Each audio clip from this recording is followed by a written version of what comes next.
Good morning, dear student. I am from TSN School, and today we are going to start a new chapter in class 9 science. It's a lesson number 8, and the name of this chapter is motion.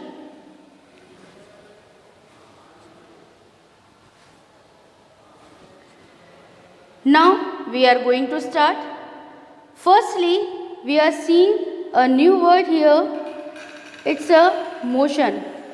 तो firstly we want to know कि what is the means of the motion. Motion का मतलब क्या होता है.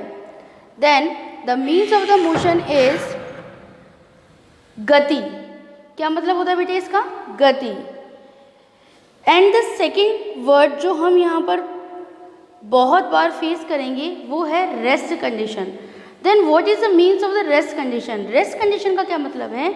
Rest condition का मतलब होता है बेटा जब कोई ऑब्जेक्ट एक स्थिति में लंबे समय तक बना रहता है तो उसे हम उस ऑब्जेक्ट की रेस्ट कंडीशन कहते हैं. और मोशन का मतलब है कि वक्त के साथ समय के साथ उसकी स्थिति में बदलाव होते रहते हैं. Now we are going to start this chapter. In everyday life we see some object at rest and other in motion. हम डेली रूटीन के अंदर बहुत कुछ देखते हैं जिससे हमें ये समझ में आता है कि वह ऑब्जेक्ट रेस्ट कंडीशन में है या मोशन की कंडीशन में है, गति की अवस्था में है. जैसे कि बर्ड्स का उड़ना, फिश का स्विम करना. इसके अलावा अगर मम्मा ने कपड़े धो के सुखाए हैं तो थोड़ी देर बाद में हम क्या देखते हैं कि वो कपड़े जैसे जैसे सूखते जाते हैं वैसे वैसे वो हिलते जाते हैं ना. तो वो एक्चुअल के अंदर किसकी वजह से हिल रहे हैं. क्योंकि हवा उन्हें हिला रही है. तो हवा चलती हुई हमें दिखाई तो नहीं देती लेकिन हम उसे फील कर सकते हैं. ठीक ऐसे ही दिन का निकलना, सुबह का होना, रात का होना, ये सब क्यों हो रहा है. ये अर्थ के मोशन की वजह से हो रहा है. यहाँ पे शो किया गया है what cause the phenomena of sunrise and sunset and changing off season. क्या वजह है जिसकी वजह से सूर्योदय होता है, सूर्यास्त होता है, और क्या वजह है जिसकी वजह से मौसम बदलते हैं. Is it due to the motion of the earth. क्या है इसका रीज़न. इसका रीज़न है कि अर्थ जो है वो अपनी जगह पर, अपनी धुरी पर सूरज के चारों तरफ अपना सर्कल कंप्लीट करती है, मोशन कंडीशन में रहती है. It is true why don't we directly perceive the motion of the earth. ये चीज़ हम बहुत अच्छी तरीके से समझ सकते हैं कि अगर अर्थ चल रही है, मोशन कंप्लीट कर रही है अपना, तो हमें वो चलती हुई या घूमती हुई नज़र क्यों नहीं आती. तो उसके पीछे क्या रीज़न है बेटा कि हम लोग कहाँ रह रहे हैं. अर्थ पे रह रहे हैं. और अर्थ के ऊपर रहने की वजह से अर्थ के साथ साथ हम भी घूम रहे हैं. तो जब किसी घूमने वाले ऑब्जेक्ट के साथ हम भी घूम रहे हैं तो हमें वो ऑब्जेक्ट मोशन करता हुआ फील नहीं होता. Next, in the next paragraph we are seeing most motions are complex. बहुत सारे मोशन के ऐसे एग्जाम्पल्स हम लोग देखेंगे जो कि बहुत कॉम्प्लेक्स होंगे. Some objects may move in a straight line. बहुत सारे ऑब्जेक्ट्स होते हैं बेटे जो कि एक स्ट्रेट लाइन के अंदर ही गति करते हैं, एक स्ट्रेट पाथ के अंदर ही वो चलते हैं. सम में rotate and a few others में वाइब्रेट. कुछ ऐसे होते हैं जो कि रोटेट होके मोशन करते हैं, मतलब कि एक सर्कुलर पाथ के अंदर गति कर रहे हैं या एक जिगजैग के अंदर गति कर रहे हैं. तो हम ये सभी तरह की स्टडी इस चैप्टर के अंदर करेंगे. In this chapter, we shall first learn to describe the motion of object along a straight line. We shall also learn to express such motions through simple equation and graphs. Later, we shall discuss way of describing circular motion. इस chapter के अंदर सबसे पहले हम एक straight line के अंदर किस तरीके से मोशन कंप्लीट होता है उसके बारे में बात करेंगे. देन हम उसका ग्राफिकल रिप्रेजेंटेशन देखेंगे कि ग्राफ के अंदर हम किस तरीके से इसे रिप्रेजेंट करते हैं. और at in the last of this chapter हम स्टडी करेंगे सर्कुलर मोशन की. Next, describing motion.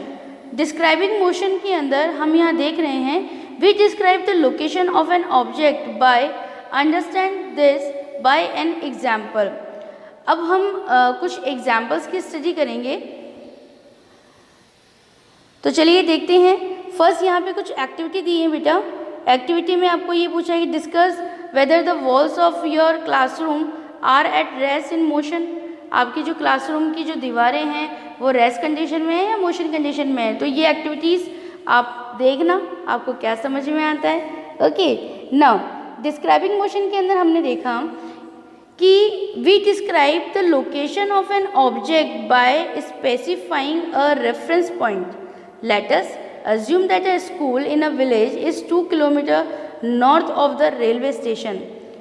यहाँ पे ये डिस्क्राइब किया गया है कि यदि हम मोशन के बारे में बात करते हैं तो हमें एक पर्टिकुलर एरिया के बारे में बात करनी होती है ना, जिसको कि हम रेफरेंस पॉइंट कहते हैं। रेफरेंस पॉइंट का मतलब है, मान लीजिए आपका घर यहाँ है और आपका जो घर है वो रेलवे स्टेशन से तकरीबन 3 किलोमीटर के डिस्टेंस पे है।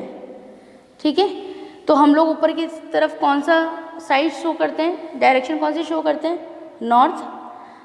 और ये क्या है, आपका होम है।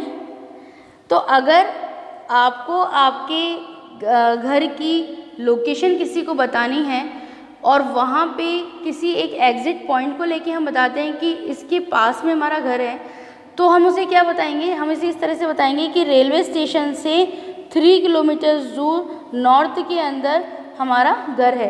तो ये जो आपने पॉइंट लिया है जिसके पास में आप बताते हैं उसको हम क्या कहते हैं, रेफरेंस पॉइंट कहते हैं। ठीक है, इसके अलावा ये कुछ और भी हो सकता है।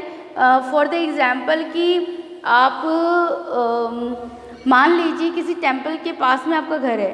ओके, जैसे साईं बाबा टेम्पल के पास में आपका घर है, तो आप उस क्या किस तरीके से बताएंगे, आप बताएंगे कि इन चंद्रवरदाई और near the Sai Baba temple. तो यहाँ पे जो साईं बाबा टेम्पल है ये क्या हो गया, ये रेफरेंस पॉइंट हो गया। ओके, नाउ नेक्स्ट देखते हैं।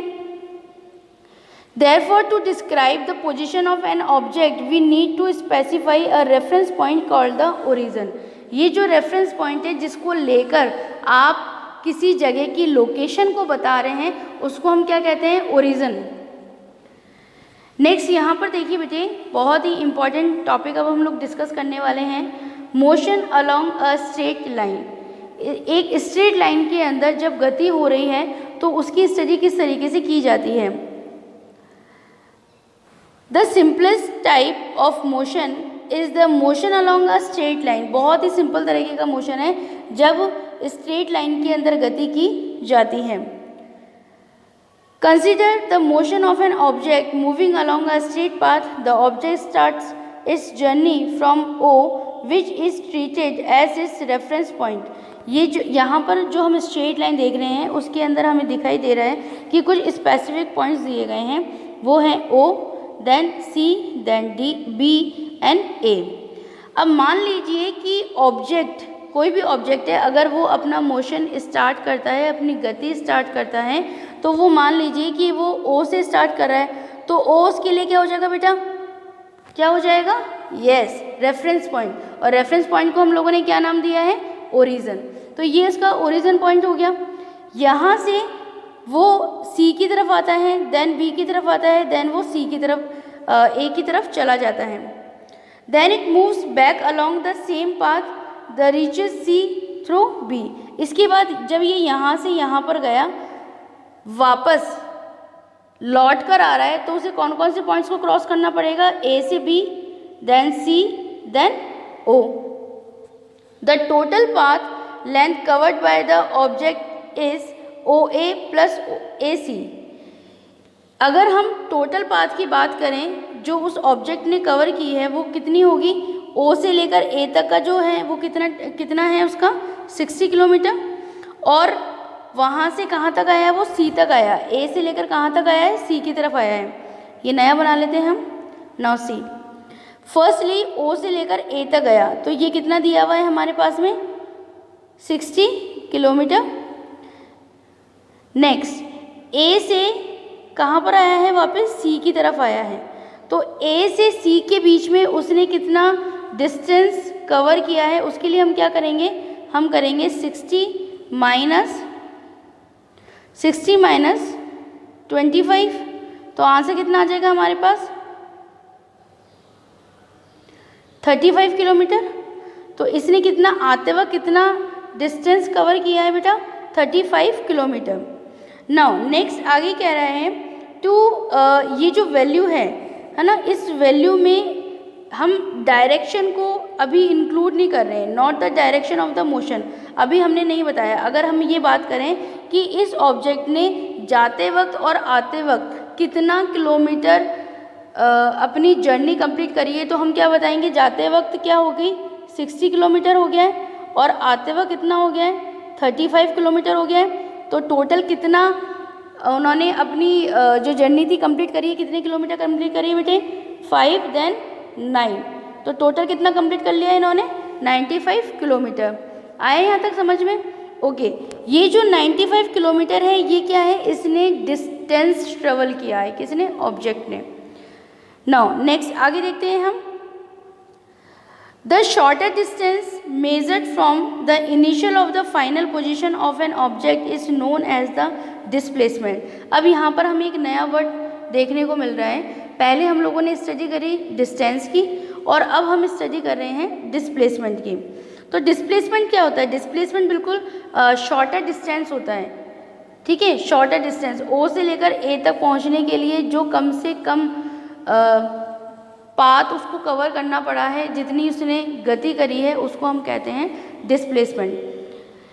इसके बाद में यहाँ पर देखिए एक नया वर्ड आ रहा है हमारे पास, can the magnitude of the displacement by equal to the distance travelled by an object. क्या मैग्नीट्यूड जो है डिस्प्लेसमेंट का वो बिल्कुल बराबर है डिस्टेंस के? तो यहाँ पर इसे समझने से पहले हमें समझना पड़ेगा मैग्नीट्यूड क्या होता है। बेटा मैग्नीट्यूड कोई वैल्यू होती है, कोई नंबर होता है, ठीक है। जैसे कि 5 किलोमीटर, 10 किलोमीटर, या यदि हम किसी की लेंथ की बात करते हैं, है ना, किसी कपड़े की लेंथ की बात करते हैं तो 5 सेंटीमीटर, 10 मीटर, तो कोई नंबर वाली जो वैल्यू होगी, न्यूमरल वैल्यू जो होती है, उसको हम क्या कहते हैं, मैग्नीट्यूड। ओके, और इसके बाद में ये कह रहा है कि क्या डिस्टेंस और डिस्प्लेसमेंट का मैग्नीट्यूड एक हो सकता है? हाँ, हो सकता है। उसके लिए कंडीशन है, वो कंडीशन ये है कि मान लीजिए कि आपका घर जो है वो यहाँ पर है और आपका स्कूल जो है वो यहाँ है। अगर जब आप स्कूल के लिए निकल रहे हैं तो मान लीजिए जल्दी निकल गए, तो आप बिल्कुल अपने घूमते हुए, कॉलोनी में कोई दोस्त रहता है उसको लेते हुए और फिर बहुत बड़े वाले रास्ते से होते हुए स्कूल पहुँच रहे हैं, तो ये तो क्या करा है आपने, ये आपने डिस्टेंस कवर किया है। क्या करा है आपने, डिस्टेंस कवर किया है। तो ये जो जर्नी होगी आपकी, जितने किलोमीटर आप रन करके आए हैं, वो क्या कहलाएगी, आपका डिस्टेंस कहलाएगा। और अगर हम बात करें कि डिस्प्लेसमेंट क्या है, तो डिस्प्लेसमेंट है आपके घर से आपके स्कूल के बीच की दूरी, जो बहुत शॉर्टर डिस्टेंस है। यहाँ पर आपका जो घर है ये तो कहलाएगा इनिशियल पॉइंट, और स्कूल जो है ये कहलाएगा आपका फाइनल पॉइंट। तो समझ में आया? तो यदि हाँ ये एक हो सकता है यदि वो लौट कर वापस ना आया हो। फॉर द मैं ये बात कहना समझाना चाह रही हूँ आपको कि यदि घर से स्कूल और स्कूल से वापस घर चले गए तो यहाँ पर आपका जो डिस्प्लेसमेंट है उसकी वैल्यू 0 है। लेकिन जब आप पूरा रन कर कर आ रहे हैं और फिर इस रास्ते से ना जाकर इसी रास्ते से अगर आप घर चले गए, तो मॉर्निंग में आपने इतना डिस्टेंस कवर किया था और नून में आपने इतना डिस्टेंस कवर किया है, वो पूरा ऐड हो जाएगा और वो आपकी जर्नी कहलाएगी distance. Got it? Now next देखते हैं हम। यहाँ पर मैं आपको बाय द एग्जाम्पल पूरा एक्सप्लेन करती हूँ कि what is the means of distance displacement.